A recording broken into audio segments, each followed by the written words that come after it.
आज की ये जो क्लास है ये क्लास है NTA UGC net social work 2022 की। मैं बात कर रहा हूँ यूनिट नंबर 4 पे। क्रम में आप लोगों को मैं प्रतिदिन यूनिट के क्रम में आप लोगों से चर्चा करता हूँ और कभी कभी मैं आप लोगों से यूनिट के वाइज में ही कुछ प्रश्नों पर भी चर्चा करता हूँ। तो आज मेरा सबसे पहला टॉपिक होगा उपागम सामुदायिक संगठन के। उसके बाद कुछ प्रारूपों पर चर्चा करूंगा और फिर बात करूंगा सामुदायिक संगठन में जो कार्यकर्ता है उसके कितने नाम हैं और किस नाम से वो जाना जाता है। तो शुरुआत करते हैं पहले उपागम से। तो यहाँ पे अगर हम बात करें सामुदायिक संगठन में सामुदायिक कल्याण के लिए विभिन्न अभिगमों का प्रयोग संगठनकर्ता द्वारा किया जाता है। अब ध्यान देने वाली बात यह है कि ये अप्रोचेस हैं कौन कौन से जो कम्युनिटी ऑर्गेनाइजेशन में एक संगठनकर्ता उसका प्रयोग करता है प्रैक्टिकल के दौरान। तो सामुदायिक संगठन में अप्रोच यानी अभिगम की महत्वपूर्ण भूमिका होती है।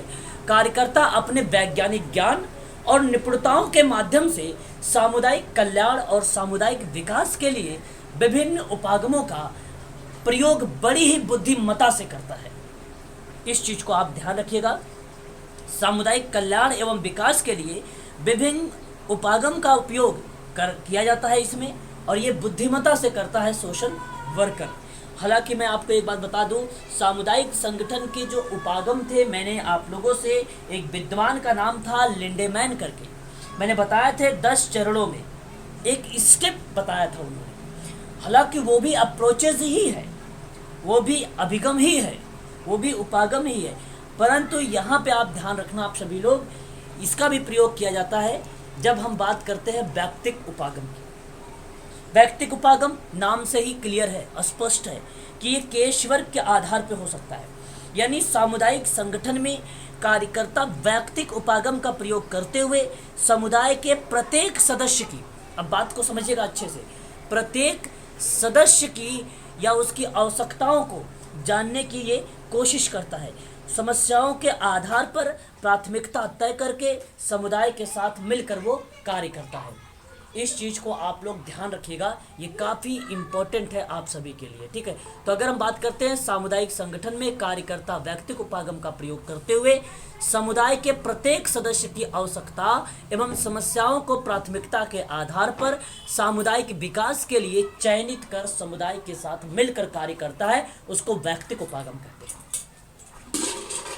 और ये परिस्थितियां हमें देखने को मिलती है, कभी किसी व्यक्ति की यूनिक समस्या मिल जाती है तो ऐसी कंडीशन पे हम वैयक्तिक उपागम लगाते हैं कम्युनिटी ऑर्गेनाइजेशन में। इस चीज़ को आप ध्यान रखिएगा।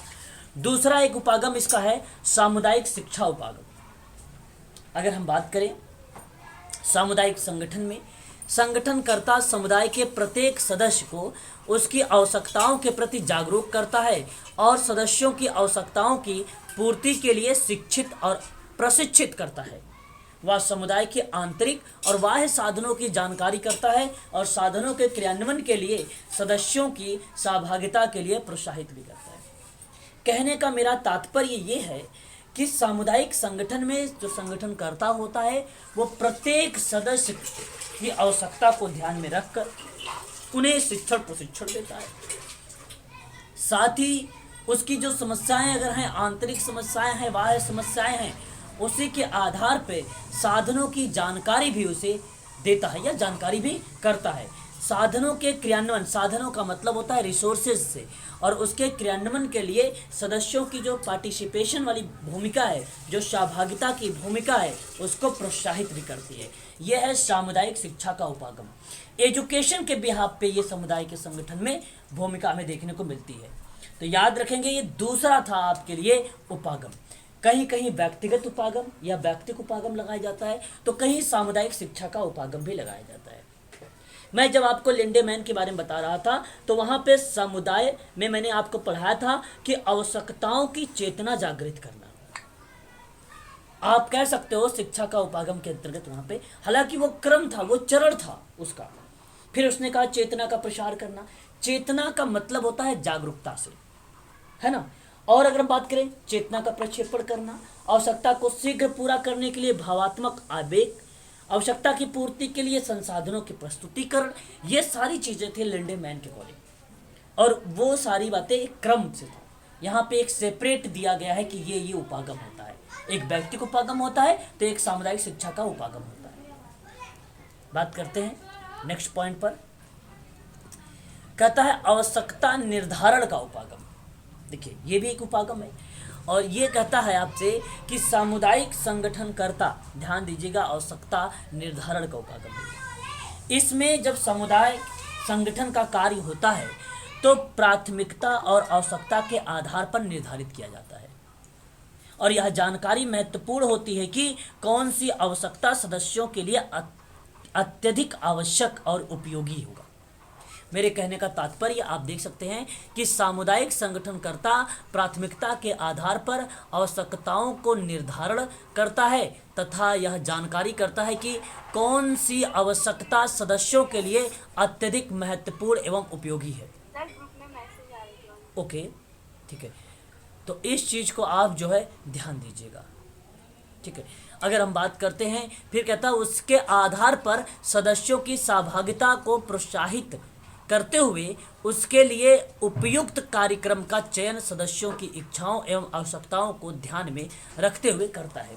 तो इस चीज़ से आप सहमत रहना कि बेसिकली उसके आधार पर ही सदस्यों की सहभागिता को प्रोत्साहित करेगा और उसके उपयुक्त कार्यक्रम को ये चलाएगा। आवश्यकता निर्धारण का उपागम यहाँ पर प्राथमिकता आवश्यकताओं के आधार पर दी जाती है।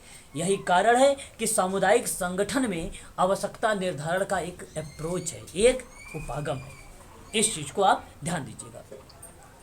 बात करते हैं एक विस्तृत उपागम के बारे में। अब यहाँ पे सामुदायिक संगठन में संगठनकर्ता व्यापक उपागमों का उपयोग करके पथ प्रदर्शक के रूप में कार्य करता है। पथ प्रदर्शक के रूप में कार्य करता है। संगठनकर्ता को ऐसे कार्यक्रमों को अपनाना चाहिए जो समुदाय के सदस्यों के अनुरूप हो तथा संगठनकर्ता एक विस्तृत सोच को विकसित करके वैज्ञानिक ज्ञान निपुणता के माध्यम से सामुदायिक विकास का प्रक्रिया प्रारंभ कर सके।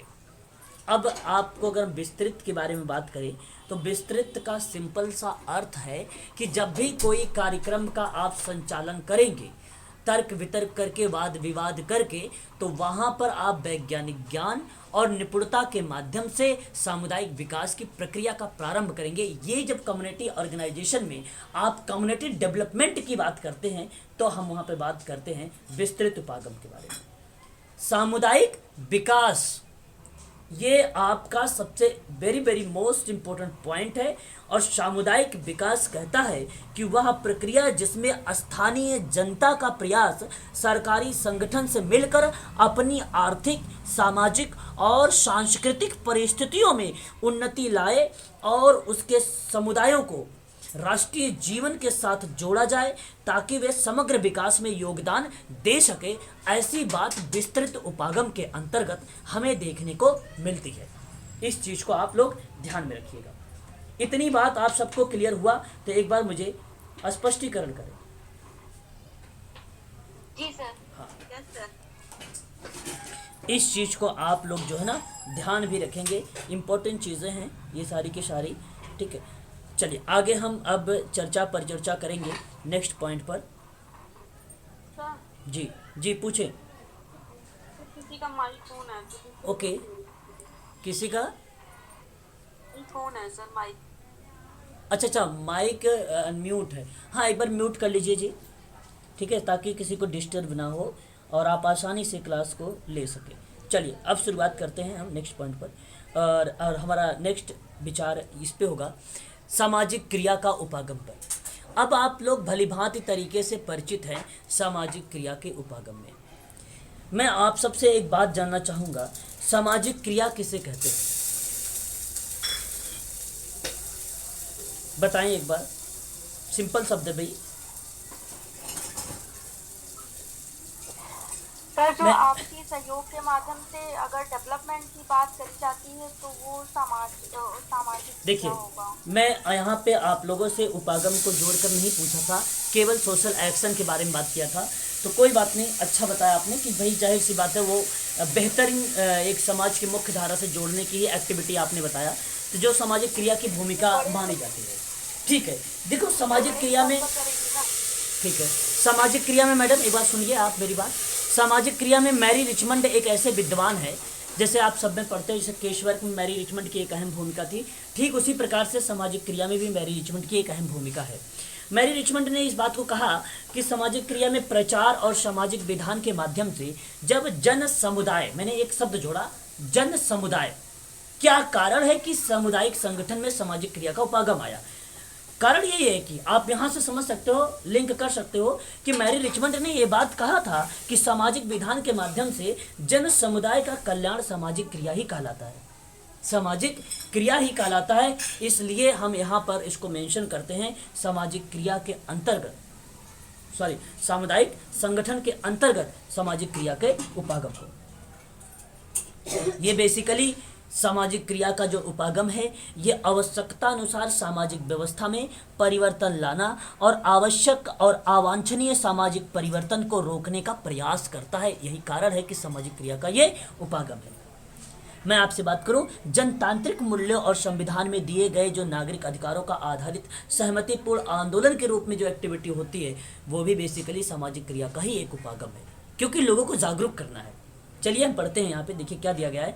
कह रहा है कि समुदाय कार्यकर्ता सामुदायिक या समुदाय कल्याण के लिए सदस्यों और समुदाय के मध्य बेहतर तालमेल, जिसको आप सामंजस्य कहते हैं, ठीक है, बनाने का प्रयास करता है। वह समुदाय की आवश्यकताओं की पूर्ति के लिए अंतःक्रिया के माध्यम से विकास करने का प्रयास करता है। सामुदायिक संगठन में कार्यकर्ता सदस्यों में आत्मचेतना, जागरूकता तथा स्वस्थ जनमत तैयार करता है, उसको कहा जाता है सामाजिक क्रिया का उपागम। जब भी कभी आपको कार्यकर्ता सदस्यों में आत्मचेतना, जागरूकता और स्वास्थ्य, जनमत इत्यादि के बारे में तैयार करने की बात होती है, तो कहीं ना कहीं ये सामाजिक क्रिया का उपागम बन जाता है। यहाँ पर आपको बता दूं मैं, ज्ञान और कौशल का प्रयोग किया जाता है, अतः यह समाज कार्य का एक अंग भी माना जाता है, सामाजिक क्रिया को। ठीक है, इस चीज को आप ध्यान रखेंगे। तो ये थे उपागम आपके लिए। अब हम बात करेंगे सामुदायिक संगठन के प्रारूप के बारे में। ठीक है, प्रारूप एक ऐसे प्रारूप हैं, अगर हम बात करते हैं सामुदायिक संगठन के अंतर्गत, तो इग्नू के अंतर, देखिए मैं बात कर रहा हूँ इग्नू की बुक के अनुसार। तो इग्नू की जो बुक है उससे संबंधित आप लोगों से एग्जाम में प्रश्न पूछे जाते हैं। यहाँ पे अगर हम हरियंट की बुकों का बात करें, तो हरियंट की बुकों में सामुदायिक संगठन के प्रारूप तो दिए गए हैं, परंतु उसके टाइपों पर जिक्र किया गया है कि ये कम्युनिटी ऑर्गेनाइजेशन के जो मॉडल्स हैं वो कौन कौन से टाइप्स हैं। जैसे आर्थिक के रूप में हो सकता है, कुटीर उद्योग के रूप में हो सकता है, शिक्षा के रूप में हो सकता है कि नहीं, स्वास्थ्य के रूप में हो सकता है, मनोरंजन के रूप में हो सकता है, सड़क और मकान निर्माण के रूप में हो सकता है, सांस्कृतिक के रूप में हो सकता है, समाज सेवा के रूप में हो सकता है और सामुदायिक जीवन के रूप में हो सकता है। ये टाइप है, परंतु हम टाइप पर बात नहीं करेंगे। हम बात करने वाले हैं कि प्रारूप कौन कौन से होते हैं। बेसिकली ये जो प्रारूप हैं ये आवश्यक लक्ष्यों को प्राप्त करने की रणनीति है, क्योंकि सामान्य विषयों को लेकर विभिन्न रणनीतियों का उपयोग भी किया जाता है।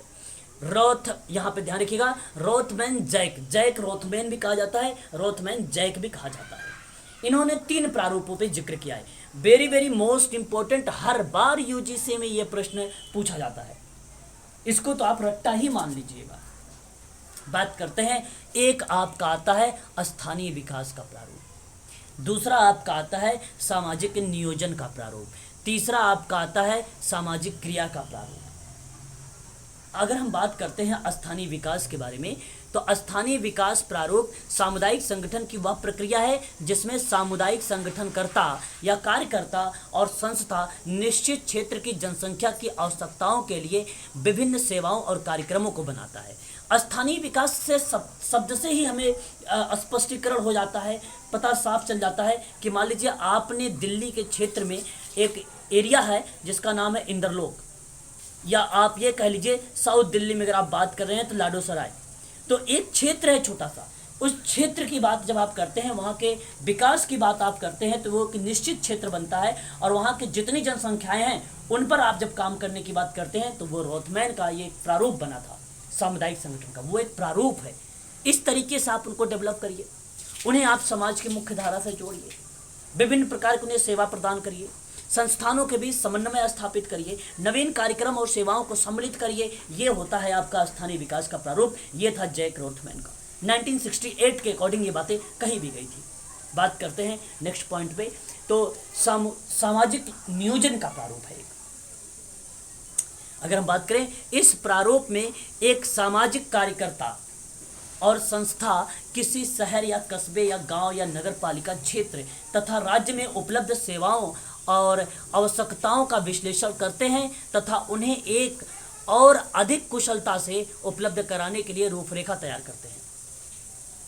एक ऐसा प्रारूप है जहां पे सोशल वर्कर यानी आप संस्था के माध्यम से कर रहे हैं, तो किसी शहर या कस्बा या गांव या नगर पालिका या क्षेत्र, जैसे मैंने कहा दिल्ली का, तो आप स्थानीय क्षेत्र की बात कर रहे थे, यहाँ पे यह सामाजिक नियोजन की बात हो रही है। तो जहाँ पे भूमिका आ सकती है शिक्षा की, स्वास्थ्य की, आवासीय की, महिला की, सशक्तिकरण की।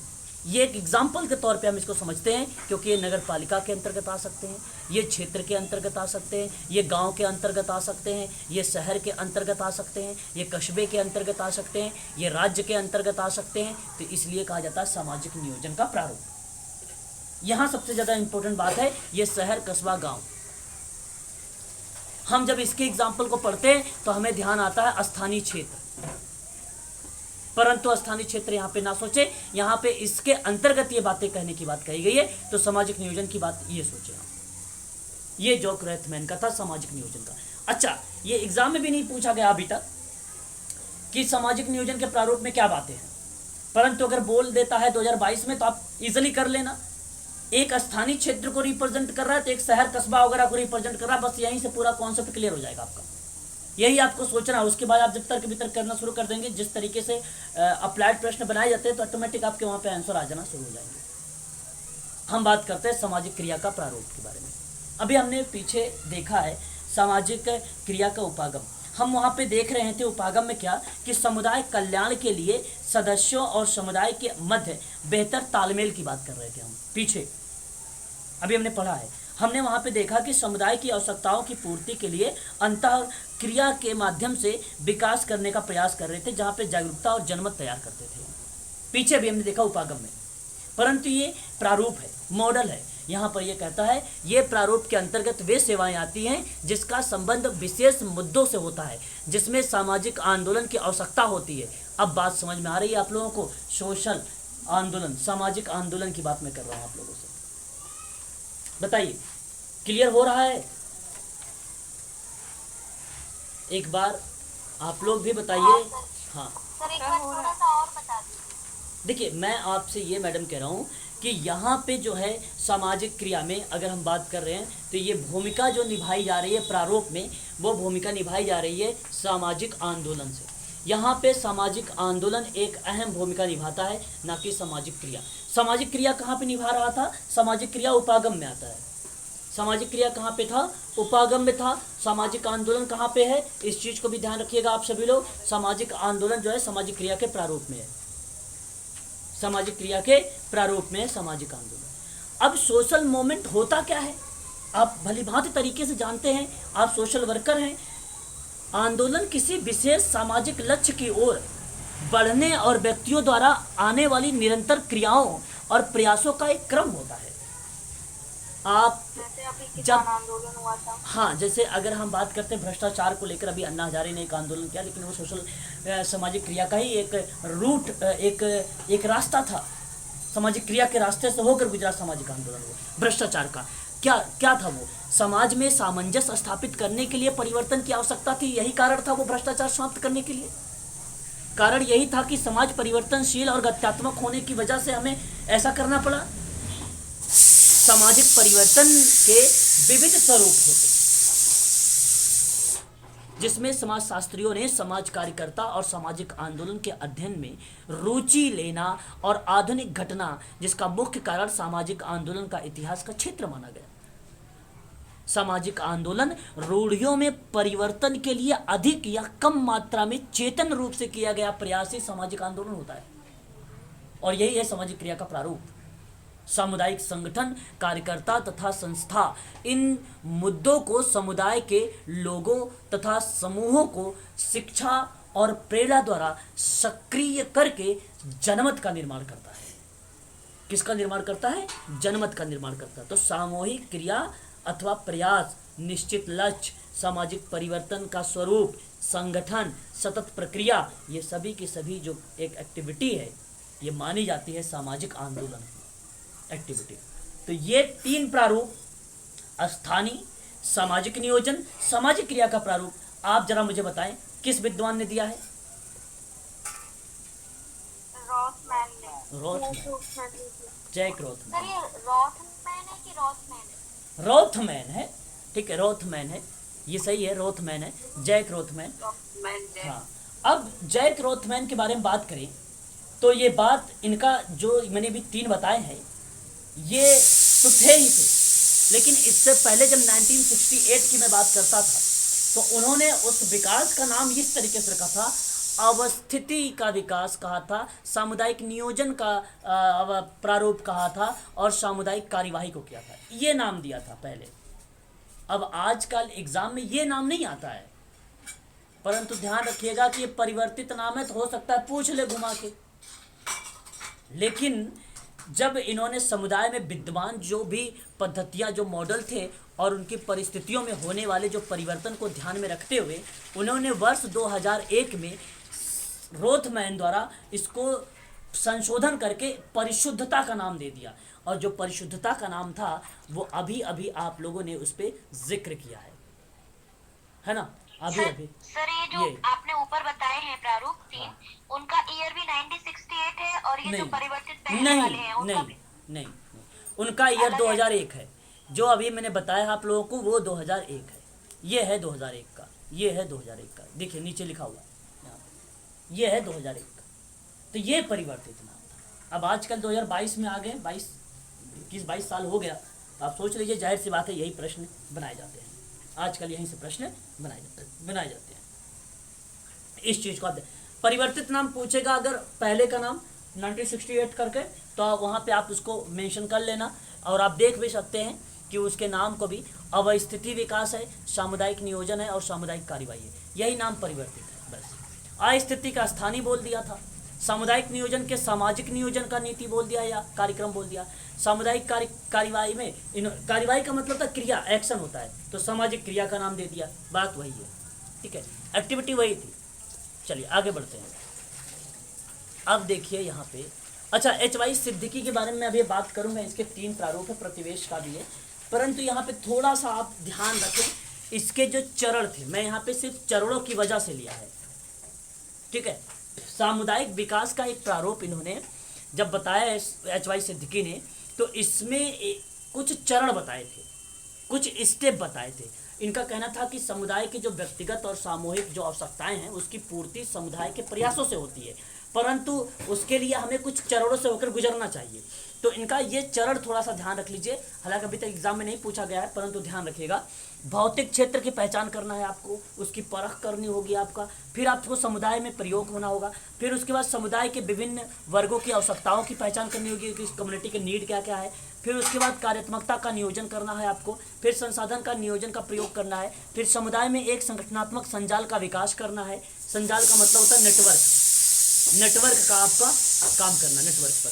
फिर निश्चित समय सीमा पे समाज कार्य के आंशिक रूप से बाहर निकालना है, तो जो भी अवांछनीय व्यवहार होगा, ठीक है, उसको हटाना है, और जो वांछनीय व्यवहार होगा उसको बढ़ाना है।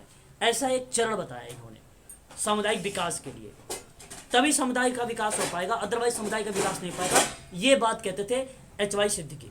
दूसरा था इनका व्यवस्था परिवर्तन का प्रारूप था। तीसरा था प्रतिवेश विकास का मॉडल था, प्रतिवेश विकास का मॉडल था। अभी हम इस पर चर्चा करेंगे, है ना। चलिए आगे बढ़ते हैं, नेक्स्ट पॉइंट ले लेते हैं। तब तक देखिए, रोथमैन द्वारा सुझाए गए मॉडलों की तरह ही सिद्दीकी जी ने बात किया 1997 में, 1997 में। अभी जैसे कि जैक रोथमैन के द्वारा आपने 3 जो पढ़े हैं, स्थानीय, सामाजिक नियोजन और सामाजिक क्रिया वाला, उसी की तरह ही एच.वाई. सिद्दीकी जी ने भी कहा कि 3 मॉडल होते हैं। एक अभी अभी आपने पढ़ा है, प्रतिवेश मैंने बताया है, एक व्यवस्था मैंने बताया है। ये जो संरचनात्मक परिवर्तन का मॉडल है ना, ये बेसिकली सामुदायिक विकास का प्रारूप था, यही था। तो आप ध्यान रखिएगा थोड़ा सा, प्रतिवेश मतलब एक प्रकार से जो है यहाँ पे पड़ोसी नेबरहुड वगैरह के बारे में बात करता था वहाँ पे, है ना। तो सर बेसिक ये सामुदायिक विकास का प्रारूप ये किस में आएगा सर? ये संरचनात्मक परिवर्तन का मॉडल में आएगा, ठीक है, संरचनात्मक परिवर्तन के मॉडल में आएगा। तो प्रतिवेश विकास के मॉडल में इन्होंने क्या बोला है, इस चीज को ध्यान रखिए। प्रतिवेश का मतलब इन्होंने समुदाय को रिप्रेजेंट किया, कहा कि समुदाय में रहने वाले लोगों में अपने स्वयं के प्रयासों और संसाधनों के माध्यम से अपनी आवश्यकता और समस्याओं के समाधान की मूलभूत यानी बुनियादी अंतर्निहित क्षमता होती है। तो कार्यकर्ता द्वारा ऐसी प्रक्रिया को लागू करना चाहिए जो समुदाय को इस अवधारणा से अवगत कराए और उसके परिणाम स्वरूप अपने सदस्यों और व्यक्तिगत रूप से सामूहिक रूप से उसके बेहतर स्तर पर संतोष प्राप्त करने का प्रयास भी कर सके, यानी उसकी समस्या का समाधान वो स्वयं कर सके। ऐसी बात प्रतिवेश विकास मॉडल के अंतर्गत कही गई थी HY सिद्दीकी के द्वारा। किसके द्वारा? सिद्दीकी। हाँ, HY सिद्दीकी के द्वारा। इस चीज़ को आप लोग जो है ध्यान रखिएगा, ये सारे के सारे इंपॉर्टेंट चीज़ें हैं, आप इसको ध्यान रखिएगा, भूलिएगा मत, है ना। आगे बात करते हैं नेक्स्ट पॉइंट पर, और वही चीज़ें हैं आप यहाँ पे पढ़ भी सकते हैं, लंबा चौड़ा सा पूरा है। तो इनको भी कुछ चरण बता दिया इन्होंने, है ना, कुछ चरण बताए प्रतिवेश विकास का मॉडल। अब ये प्रतिवेश विकास का मॉडल सामुदायिक विकास का प्रारूप, है ना, जो संरचनात्मक विकास का प्रारूप, इन सभी चीज़ों में आपको ये चरणों का प्रयोग करना पड़ेगा। जैसे कि मैंने भी ऊपर बताया था, ये इग्नू की बुक के अकॉर्डिंग है ना, इग्नू के बुकों के अनुसार मैं चल रहा हूँ आप लोगों से, और यहाँ से प्रश्न पूछे भी गए हैं। वास्तविक आंकड़ों की पहचान करना है और वर्गीकरण करना है, ये आपका पहला चरण बनेगा। समुदाय में प्रवेश की बात करनी है, विभिन्न वर्गों की आवश्यकता की पहचान करनी है, कार्यक्रम नियोजन की एक्टिविटी करनी है, संसाधन नियोजन का एक्टिविटी करना है, समुदाय में एक संगठनात्मक नेटवर्क का विकास करना है, एक समय सीमा के भीतर आंशिक वापसी की बात करनी है। और ये बेसिकली जो वापसी की बात करता है ना, ये अवांछनीय व्यवहार को दूर करने की बात कर रहा है, अवांछनीय व्यवहार को दूर करना और वांछनीय व्यवहार को। क्वेश्चन देखो मैं आपको बताऊं, क्वेश्चन कैसे होंगे? इसके क्वेश्चन आपको ये पूछे जाएंगे, चरण के बारे में नहीं बात कर रहा हूँ, अभी प्रारूप के बारे में बात कर रहा हूँ। ऐसे प्रश्न पूछे जाएंगे कि निम्नलिखित में से HY सिद्दीकी के निम्न में प्रारूप कौन सा है। 4 ऑप्शन होंगे, और आजकल एग्ज़ाम में 4 ऑप्शन तो होते हैं, उसके बाद भी आपका कोट मिलता है, उसके बाद भी आपको कोट मिलता है। ऑप्शन में पहला है, दूसरा, तीसरा, पहला, तीसरा, ऑप्शन में पहला, चौथा, 1, 3, 4 ऐसे ऑप्शन मिलते हैं। आजकल UGC यही टर्म को फॉलो कर रहा है, इसी को ध्यान रखना है। तो इसमें आपको आइडेंटिफाई करना पड़ेगा। प्रतिवेश विकास का मॉडल एक में लिखा रहेगा, एक में व्यवस्था परिवर्तन लिखा रहेगा, एक में संरचनात्मक लिखा होगा, और जिसमें लिखा रहेगा वही आपको क्लिक करना है। इन चरणों के अंतर्गत अगर पूछ लेता है कि किन चरणों से होकर गुजरता है, या तो पूछेगा, तो आपको बता दूं, इन चरणों में वास्तविक आंकड़ों की पहचान, वर्गीकरण, समुदाय में प्रवेश, विभिन्न वर्गों की आवश्यकता की पहचान, कार्यक्रम नियोजन, संसाधन नियोजन, ये आपसे पूछेगा कि कौन कौन से चरण है जो दिए गए थे HY सिद्दीकी के द्वारा। तो ये आप इस तरीके से प्रश्न बनाए जाएंगे। प्रतिवेश का मतलब समुदाय को रिलेट कराया था, प्रतिवेश का मतलब समुदाय को रिलेट करवाया था। और नेक्स्ट पॉइंट पर अगर हम बात करते हैं, व्यवस्था परिवर्तन का मॉडल। यह मॉडल समाज की शिक्षा, स्वास्थ्य, आवास, रोजगार आदि को मूलभूत आवश्यकताओं को पूरा करने के लिए समाज में विभिन्न अवस्थाओं या विभिन्न व्यवस्थाओं की उपस्थिति की अपेक्षा करता है। यहाँ इन्हें जो है स्वतंत्र प्रणाली मानी जाती है, जो आगे उप प्रणालियों में विभाजित हो जाती है। इन्हीं प्रणालियों की उपस्थिति के लिए अंतिम मूलाधार सामुदायिक उत्पादन एवं सामुदायिक विभोग। एक मिनट थोड़ा सा होल्ड रखिएगा। में इनका कहने का मतलब ये था कि आवश्यकता को ध्यान में रखना है, जो जो उसकी नीड है, उसकी नीड को ध्यान में रख कर एक जी हाँ जी सर। ठीक। तो यहाँ पे जी नहीं आई।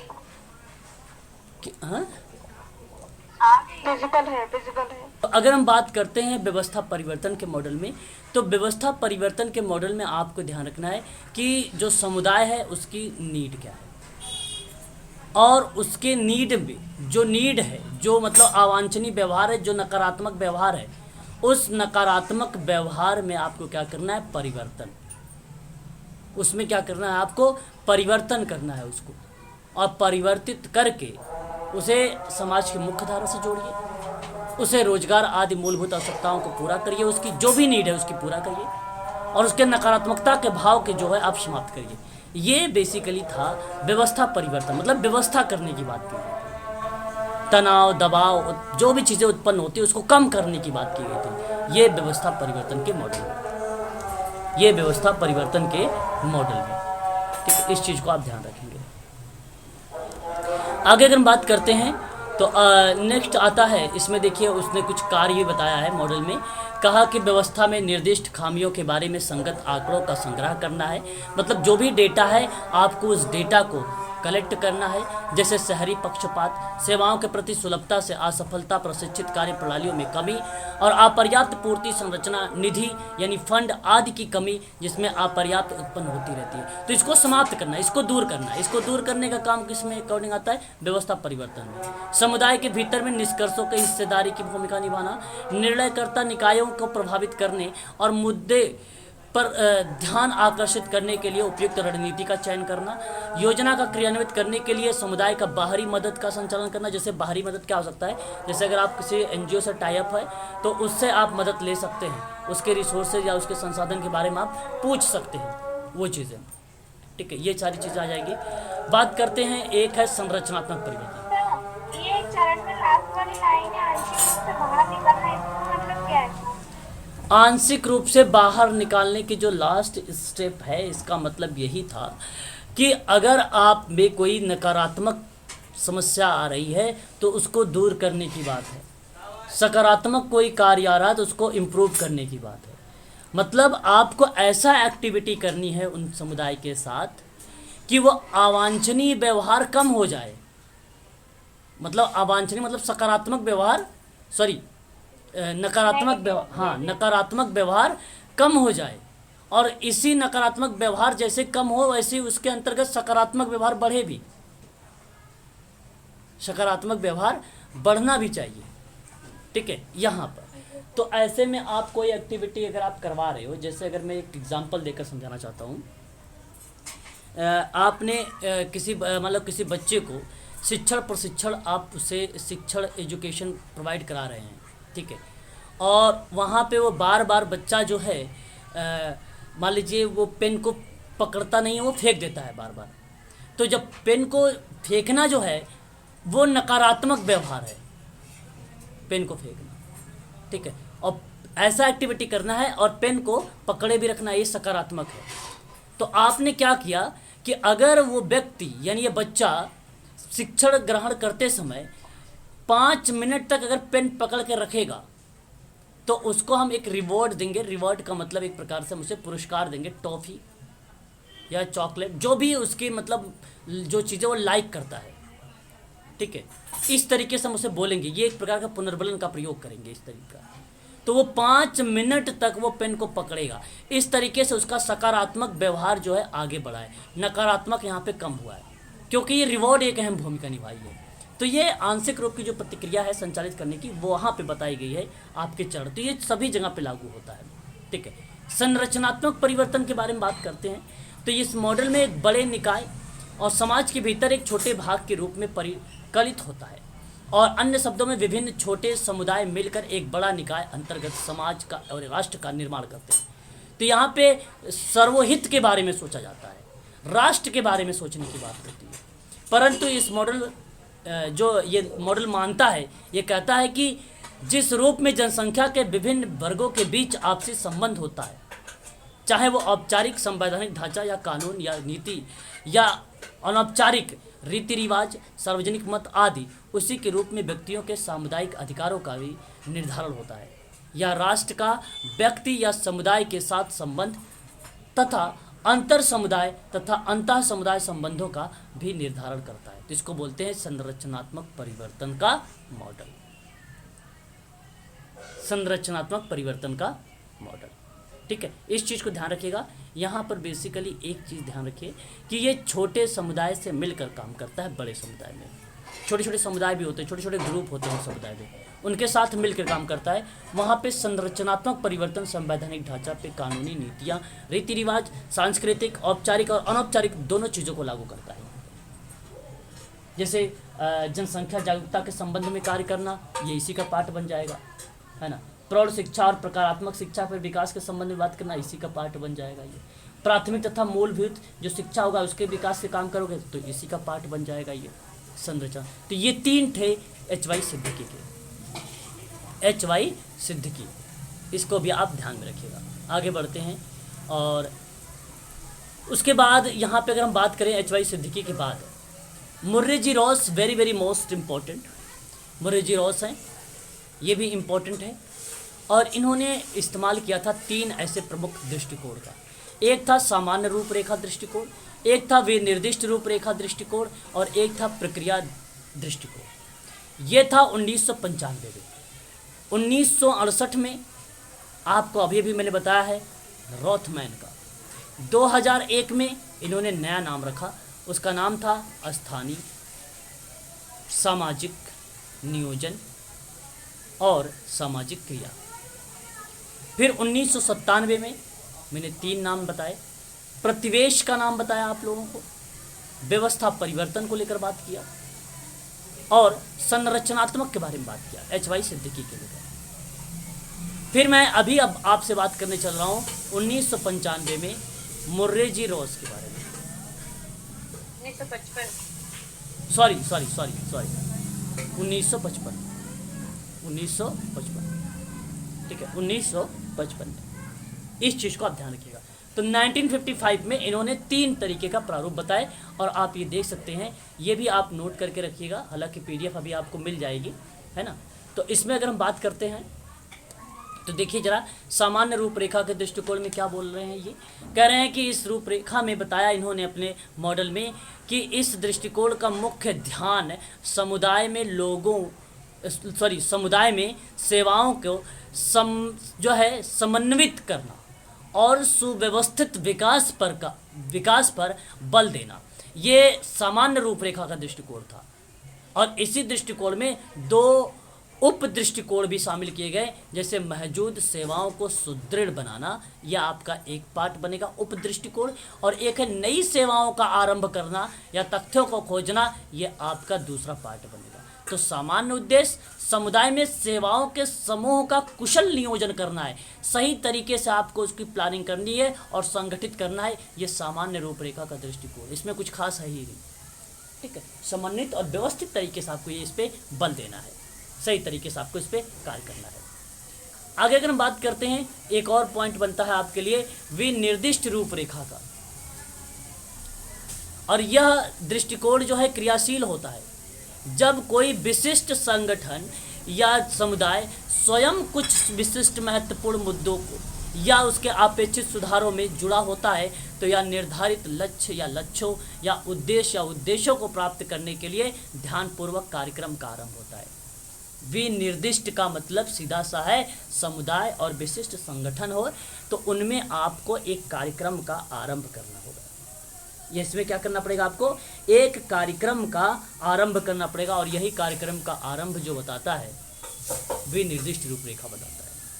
अब कार्यक्रम कोई सा भी हो सकता है, शिक्षा को लेकर आप कर सकते हो, कार्यक्रम बना सकते हो, आप प्रौढ़ शिक्षा को लेकर बना सकते हो, समाज सेवा के लिए आप बना सकते हो, आप सामुदायिक मनोरंजन के प्रारूप को लेकर बना सकते हो, तो कोई भी कार्यक्रम बना सकते हो। कुटीर उद्योग के विकास के लिए आप कोई कार्यक्रम बना सकते हो।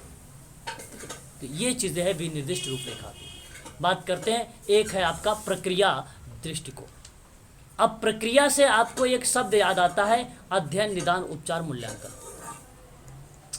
अब यहाँ पर ये एक्टिविटी पर बल दे रहा है, रॉस एक्टिविटी पर बल दे रहा है, कह रहा है कि यह दृष्टिकोण विषय वस्तु पर अधिक ध्यान केंद्रित नहीं करता है, क्योंकि यह एक प्रक्रिया आरंभ करते समय, जब कोई एक्टिविटी आप आरंभ करते हैं उस समय की बात ये करता है, और उसकी निरंतरता में समुदाय के सभी लोग प्रत्यक्ष रूप से या उसके प्रतिनिधियों के माध्यम से इन्हें शामिल होते हैं या इनमें शामिल किए जाते हैं। तो इस प्रक्रिया में समस्याओं या समस्या की पहचान करना होता है और उन पर सकारात्मक कार्य को शामिल करना होता है। कौन सा कार्य? सकारात्मक कार्य को शामिल करना पड़ता है। यहाँ पे नकारात्मक कार्य को बिल्कुल भी आप ऑब्जर्व नहीं करेंगे।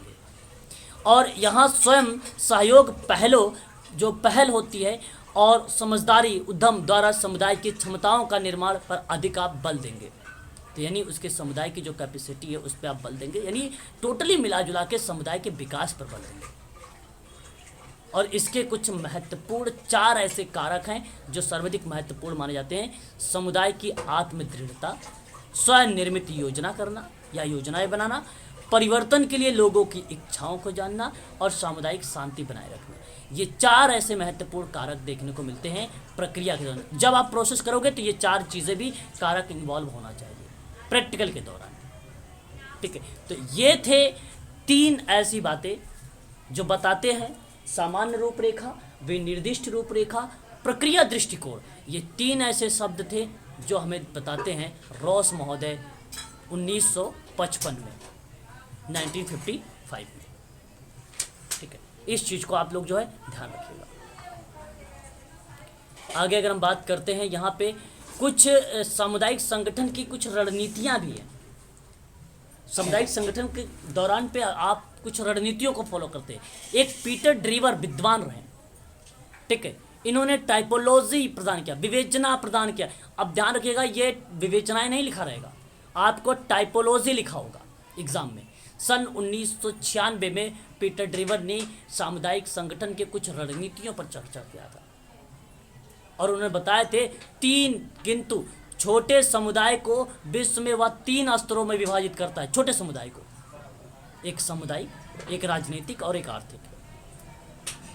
ड्रीपर ने अपनी टाइपोलॉजी को सामुदायिक आधारिकता रणनीति कहा है। क्या कहा है पीटर ड्रीवर ने?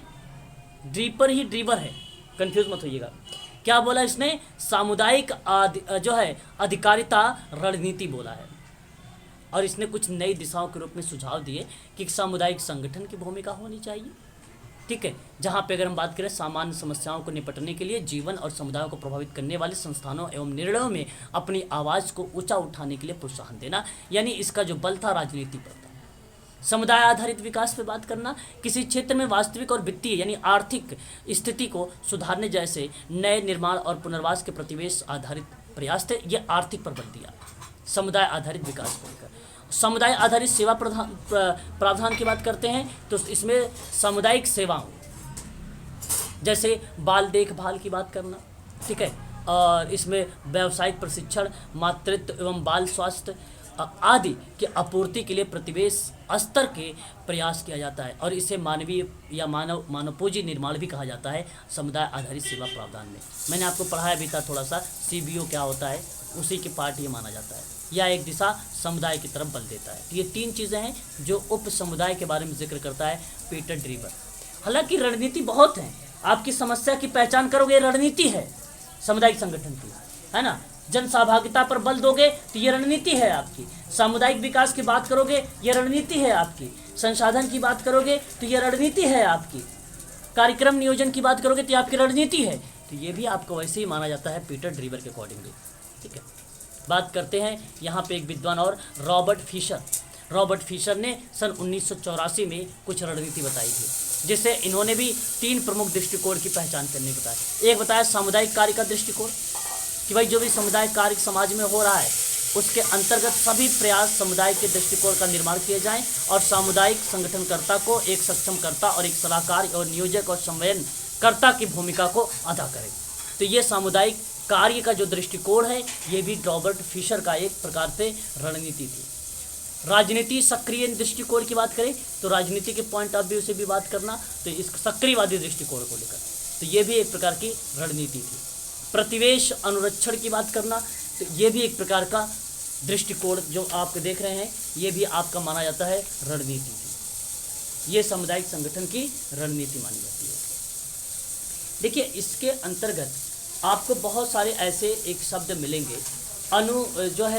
अनुश्रवण की बात, अनुश्रवण भी कहीं ना कहीं ये रिप्रेजेंट करता है मूल्यांकन को। किसको रिप्रेजेंट करता है? मीनिंग क्या होता है अनुरक्षण? अनुरक्षण एक प्रकार का अनुरक्षण जो होता है वो आपको मूल्यांकन का ही बात करता है, ऑब्जर्वेशन आकलन की ही बात करता है। और एक होता है अंकेक्षण। पर्यवेक्षण और अनुरक्षण एक ही होता है? पर्यवेक्षण अलग होता है, पर्यवेक्षण अलग होता है। पर्यवेक्षक की भूमिका अलग मानी जाती है और अनुरक्षण की भूमिका अलग मानी जाती है। ठीक है, इस चीज को आप जो है ध्यान रखेंगे। ठीक है भाई।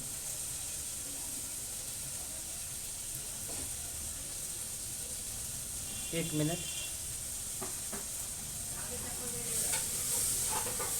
थोड़ा सा एक मिनट मैं वीडियो स्टॉप कर देता हूँ।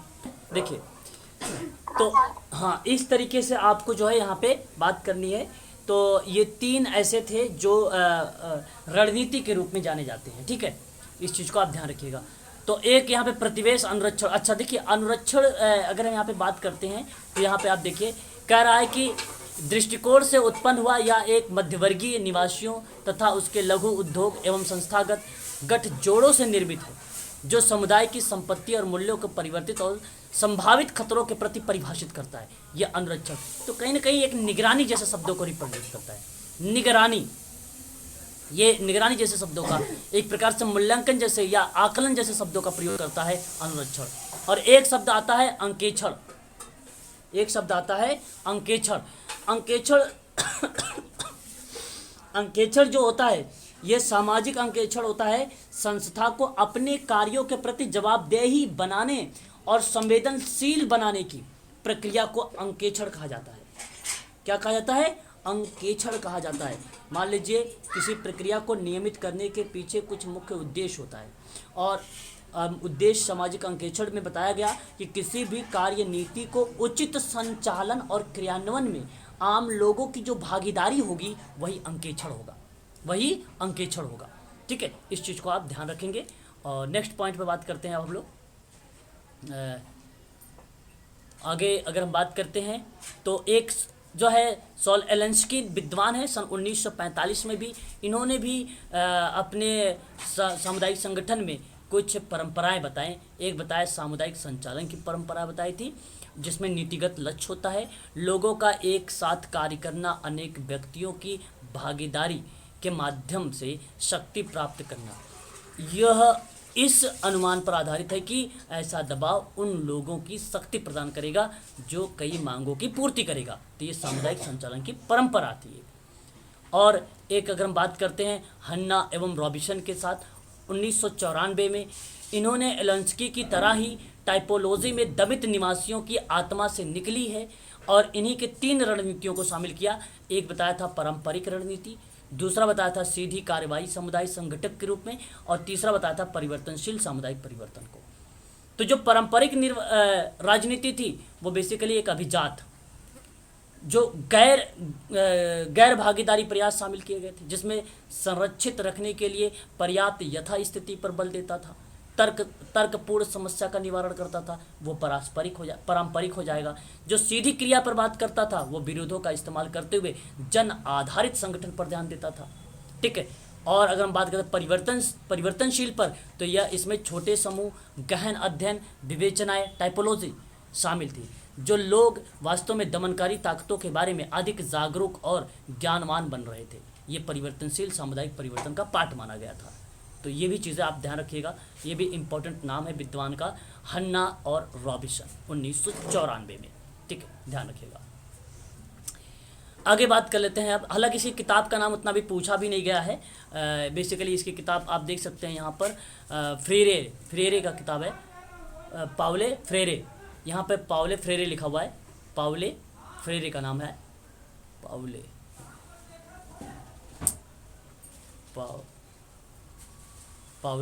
फ्रेरे। ठीक है, ये आप ध्यान रखिएगा, फ्रेरे।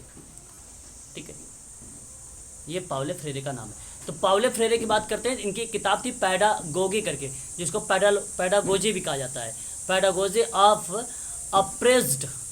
द अप्रेस्ड, ये किताब थी 1972 में लिखी गई थी, और ये बेसिकली रणनीतियों के बारे में चर्चा करता था ये, ठीक है। ठीक इसी प्रकार की रणनीति थी जो अन्ना रॉबिन्सन की थी, उसी जैसी थी, ठीक है। यहाँ पे आप देख सकते हैं जो है मर्फी और पेट्रेसिया, ये विद्वान के नाम है, परंतु अभी तक किताब का नाम पूछा नहीं गया है, इसको आप छोड़ दीजिए। Organisation for the community control development किताब आई थी, रिव्यू सिविल सोसाइटी पर थी ये, तो ये आप छोड़ दीजिए, इतना इंपॉर्टेंट नहीं है। मुर्रे जी रॉस, ये देखिए मुर्रे जी रॉस लिखा हुआ है, मुर्रे जी रॉस लिखा हुआ है, ये आप ध्यान रखिएगा। 1955 में ये किताब लिखा था और उसी समय ये प्रारूप भी दिया था, community organisation theory and principle पे। काफ़ी इंपॉर्टेंट किताब है, नोट कर लीजिएगा, एग्जाम में पूछा गया है। बात करते हैं जॉक रेथमैन के बारे में, एंड सरलिव जॉन और एल एंड ट्रैपमैन जॉन एक अकॉर्डिंग किताब लिखी गई थी 2001 में। 2001 में आप लोगों को पता भी होगा कि इन्होंने जो 3 चीज़ें बताई थी, स्थानीय, सामाजिक और क्रिया, तो इसी में इनकी किताब आई थी। अगर हम बात करें तो नाम किताब का था स्टडीज ऑफ कम्युनिटी इंटरवेंशन, 6वां संस्करण था ये। कौन सा संस्करण था? 6वां संस्करण था। इस चीज़ को आप जो है ध्यान दीजिएगा, ठीक है। आगे बात कर लेते हैं और भी देखते हैं किताब के बारे में थोड़ी सी। Siddiqui, HY Siddiqui working with community के बारे में लिखा था, ये किताब इसकी इंपॉर्टेंट है, ये नोट कर लीजिएगा।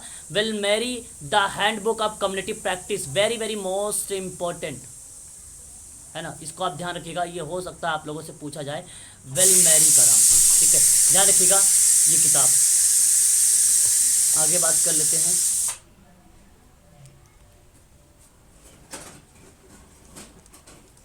यहाँ थोड़ा सा स्क्रीन ब्लर दिखाई दे रहा है, मैं आपको बताऊंगा, ये रॉस का ही था, ठीक है, ये इतनी इम्पोर्टेंट नहीं है। दुबे की बात कर लेते हैं। यहाँ पे मुकुंड संस्करण करके आई था 1995 में, PDF दूंगा तो आपको साफ दिखाई देगा, इंडियन सोसाइटी टुडे करके आई थी दुबे जी की किताब 1955 में, ठीक है। ये चैलेंज ऑफ जो है इक्वलिटी की बात करते थे, इंटीग्रेटेड एंड द एम्पावरमेंट की बात करते थे, समानता की बात करते थे ये दुबे महोदय।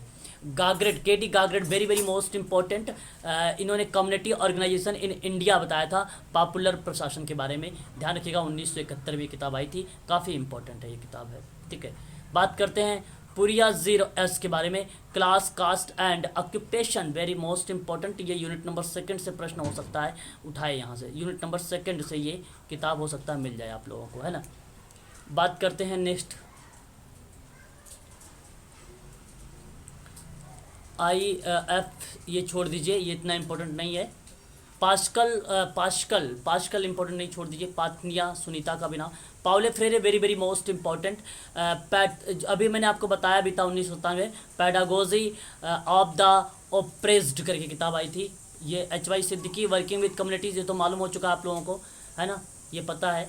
वेल मैरी की भी किताब आप लोगों को पता है अच्छे से, the handbook of community practice पर आधारित थी, वो भी किताब आपने को पता होना चाहिए। तो ये कुछ किताब थे जो मैंने अभी आप लोगों को बताए हैं। एक लास्ट बात हम कर लेते हैं, लास्ट पॉइंट पर चर्चा कर लेते हैं हम लोग, कम्युनिटी संगठनकर्ता की भूमिका में कि किसकी इसमें क्या क्या भूमिका होती है। जो मेडिकल सोशल वर्कर होता है, सामुदायिक संगठन की अनिवार्य विशेषता और कौशलों के साथ साथ इसके सिद्धांत और प्रक्रिया और चरणों के बारे में ज्ञान को भी धारण करते हुए सामुदायिक संगठन के इन गुणों और विशेषज्ञताओं के भूमिका विभिन्न प्रकार को हमें देखने को मिलती है। तो एक भूमिका मिलती है मार्गदर्शन की। जो सामुदायिक संगठन करता होता है, इस चीज़ को ध्यान रखिएगा, जो सामुदायिक संगठन करता होता है उसकी प्रधानता भूमिका में अगर हम बात करें तो एक मार्गदर्शन की भी होती है, जो समुदाय को उसके अपने लक्ष्यों की प्राप्ति के तौर तरीकों को खोजने में मदद करता है, वो बेसिकली मार्गदर्शन की भूमिका निभाता है। एक होता है संप्रेषक की। अगर हम बात करते हैं संप्रेषक की, तो सामुदायिक संगठन में सामुदायिक संगठनकर्ता समुदाय को जानकारी तथा ज्ञान को प्रसारण और हस्तांतरण करता है। समुदाय के सदस्य प्रायः सूचना और विचारों के प्रति अज्ञानता को दर्शाता है। इस चीज़ को आप ध्यान रखिएगा, यहाँ पे संप्रेषक की भूमिका भी एक सामुदायिक संगठनकर्ता जो है सूचना के प्रसार के लिए विभिन्न तरीकों या तकनीकों या सिस्टम का प्रयोग करता है। इस चीज़ को भी आप ध्यान रखिएगा। परिचालक की भी भूमिका होती है। सामुदायिक संगठनकर्ता समुदाय संगठन की प्रक्रिया को सुगम बनाकर एक परिचालक की भूमिका का निर्वहन करता है। जैसे कि ऊपर उल्लेखित था, आप लोगों को ये चीज़ें देखने को मिलती है मार्गदर्शक संप्रेषक में, तो यहाँ पे आप कह सकते हैं ये परिचालक की भूमिका भी उसकी एक अहम मानी जाती है। ये सारे नाम हैं आप लोगों के। एक नाम आपको जाना जाता है विशेषज्ञ के रूप में जाना जाता है, और ये संगठनकर्ता की भूमिका अपने क्षेत्रों में अपने विशेषज्ञता के विषय में के बारे में जानकारी, ज्ञान, सलाह उपलब्ध कराने की होती है। यही कारण है कि इसको विशेषज्ञ के रूप में जाना जाता है। सलाहकार की बात अगर हम लोग करते हैं, सलाहकार सामुदायिक संगठनकर्ता में समुदाय की एक गहन समझ विकसित करके कार्य का आरंभ करता है, और इससे आशा की जाती है कि वह समुदाय को अपने बहुआयामों के रूप में स्वयं को समझे। तो वहाँ पे सलाहकार की भूमिका हमें देखने को मिलती है। बात करते हैं आगे अनुप्रमाणक, जिसको हम बोलते हैं इंग्लिश में एनिमेटर का नाम भी देते हैं। एनिमेटर का यहाँ पे छोटी ई का मात्रा नहीं होगा, एनिमेटर में बड़ी ई की मात्रा होगी एनिमेटर। ठीक है, तो अगर हम बात करते हैं तो सामुदायिक संगठन की प्रक्रिया में संगठनकर्ता समुदाय को सामूहिक स्वयं सहायता प्रयास करने के लिए प्रोत्साहित करता है। भारत जैसे विकासशील समाजों में लोग अवसर चिरस्थायी निर्भरता भाव के शिकार होते हैं। यही कारण है कि इसे अनुप्रमाणक के नाम से भी या एनिमेटर के नाम से भी आप लोगों को जाना जाता है। ये सारे आप लोगों के नाम हैं। बात करते हैं परामर्श संयोजक के रूप में। आप संयोजक के रूप में भी जाने जाते हैं, भली भांति तरीके से आपको पता भी होगा, क्योंकि अपने सहकर्मी और सहपेशेवर और समुदाय के अन्य संगठनों के साथ संयोजन करते हैं। यही कारण है कि संयोजक के नाम से भी आप जाने जाते हैं। परामर्शदाता के रूप में आप जाने जाते हैं। जो सामुदायिक संगठन करता होता है, जो सोशल वर्कर होता है, वो लोगों का विश्वास और भरोसा प्राप्त करता है, और वह प्रायः लोग उस पर महत्वपूर्ण मुद्दों पर परामर्श के लिए निर्भर रहते हैं। इसी वजह से आपको परामर्शदाता के रूप में जाना जाता है। बात करते हैं प्रतिमान को लेकर, मॉडल को लेकर। सामुदायिक संगठनकर्ता को लोग रोल मॉडल कहते हैं, प्रतिमान कहते हैं। ये प्रेरणा स्रोत माना जाता है इनको, और उसे उस प्रभाव के बारे में सचेत रहने की आवश्यकता होती है। यही कारण है कि इसको मॉडल के रूप में भी जाना जाता है। प्रवर्तक के रूप में जाना जाता है आप लोगों को। सामुदायिक संगठनकर्ता नवीन उपयोग करता है, निष्पादन करता है। सामुदायिक संगठन की प्रक्रिया के माध्यम से निरंतर तकनीकों में सुधार करता रहता है, टेक्निक का प्रयोग करता रहता है, नए नए सिद्धांत वगैरह लगाता रहता है। यही कारण है कि उसे प्रवर्तक के नाम से जाना जाता है। मेडिकल सोशल वर्कर या सोशल वर्कर को सामुदायिक संगठनकर्ता को प्रेरक के नाम से भी जाना जाता है। सामुदायिक संगठनकर्ता लोगों के बीच उसकी आवश्यकता और समस्याओं का समाधान की प्राप्ति के लिए रुचि उत्पन्न करता है और उसे उत्प्रेरित करता है। यही कारण है कि आपको प्रेरक के नाम से भी जाना जाता है या प्रेरक के नाम से भी जाना जाता है। उत्प्रेरक का अभिकर्ता या जिसको आप कैटलिस्ट कहते हैं, सामुदायिक संगठनकर्ता की प्रक्रिया में सामुदायिक संगठनकर्ता लोगों के संसाधनों और सुलभता और नियंत्रण प्राप्त करने और निर्णय प्रक्रिया में कौशल हासिल करने में सक्षम बनाता है। और यही कारण है कि उत्प्रेरक अभिकर्ता, जिसको कैटलिस्ट कहते हैं, इसके नाम से भी आपको जाना जाता है। आपको अधिवक्ता के नाम से जाना जाता है। अधिवक्ता की भूमिका समुदाय के सदस्यों को प्रस्तुत करने और अपने मुद्दों को संबंधित प्राधिकारियों के समक्ष प्रस्तुत करने के लिए तैयार करती है, जिससे उनकी अपूर्ण आवश्यकताओं का प्रभावी समाधान हो सके। यही कारण है कि उसे अधिवक्ता के रूप में जाना जाता है। सुसाधक के रूप में आपको जाना जाता है। सामुदायिक संगठनकर्ता समुदाय की अपनी आवश्यकताओं को पहचानना और अपनी समस्याओं का स्पष्ट करने के लिए पहचान, उपयुक्त रणनीतियों की तलाश करना, मध्यस्थता की रणनीति चुनना और उसे लागू करना, अपनी समस्याओं और प्रभावी ढंग से निपटने के लिए लोगों की क्षमता का विकास करना, उसमें मदद करना। यही कारण है कि उसे सुसाधक के रूप में जाना जाता है। बात करते हैं बिचौलिया, जिसको जो है आप क्या बोलते हैं, मीडिएटर बोलते हैं आप लोग। बिचौलिया को भली भांति तरीके के साथ जानते हैं। सामुदायिक संगठनकर्ता पक्षों के समझौते करने, मतभेदों का समाधान करने, पारस्परिक सहमतियों पर पहुंचने में मदद करने के लिए उसके बीच के विवादों में मध्यस्थता करता है। यही कारण है कि उसे बिचौलिया के नाम से जाना जाता है। आप एक शिक्षक हैं, इसीलिए आपको शिक्षक के नाम से भी जाना जाता है। कारण क्या है कि शिक्षक के रूप में जब समुदाय और व्यापक स्तर पर आप वातावरण में रह रहे लोगों की सूचना संप्रेषित करते हैं। संगठनकर्ता समस्या स्थितियों से निपटने के लिए आवश्यक जानकारी मुहैया कराता है, समुदाय को अपनी नई व्यवहार पद्धतियों और कौशलों का अभ्यास करने की सहायता करता है और रोल मॉडलों को प्रस्तुत करता है और उनके जरिए शिक्षा प्रदान करता है। यही कारण है कि सोशल वर्कर को शिक्षक के नाम से भी जाना जाता है। इतने सारे नाम हैं आप सभी लोगों के। बस ये आज की क्लास यहाँ पे समाप्त हो गई। इस चीज़ को आप लोग जो है ध्यान दीजिएगा, ठीक है।